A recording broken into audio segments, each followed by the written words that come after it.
मूसा बनी इसराइल के एक नबी और रहनुमा के तौर पर उन्हें उनके ईमान के मुख्तलिफ ज़रूरी पहलू सिखाए और उनके सफ़र में रहनुमाई की। कुछ अहम तालीमात जो मूसा ने बनी इसराइल को पहुँचाएं उनमें शामिल हैं।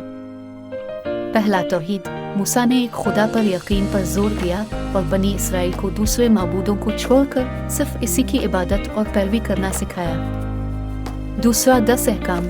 मूसा को बराह रास्त को सीना पर खुदा की तरफ से 10 अहकाम मौसूल हुए जो बनी इसराइल के तर्ज अमल के लिए बुनियादी अखलाकी और अखलाकी हिदायत के तौर पर काम करते थे। तीसरा, पेलोह कानून। मूसा को मूसा का कानून मिला जिसे मूसा का कानून अतौरात भी कहा जाता है, जिसमें उनकी मजहबी, समाजी और अखलाकी ज़िंदगी के लिए हिदायत, रसूमात और रहनुमा उसूलों का एक जामे मजमुआ शामिल है। चौथा, खुदा के साथ अहद। मूसा ने खुदा और बनी इसराइल के दरमियान एक अहद मुक़द्दस मुआहदा कायम करने में मदद की, जिसमें उन्होंने खुदा के अहकाम के वफादार रहने का अहद किया और बदले में खुदा ने उनकी हिफाजत और बरकत का वादा किया।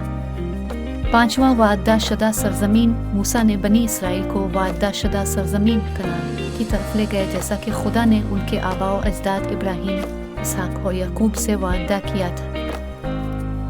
छठा, क़ियादत और हुकूमत। मूसा ने बनी इसराइल के लिए रहनुमा और मुंसिफ के तौर पर काम किया, रहनुमाई फराहम की और उनके दरमियान तनाज़ात को हल किया।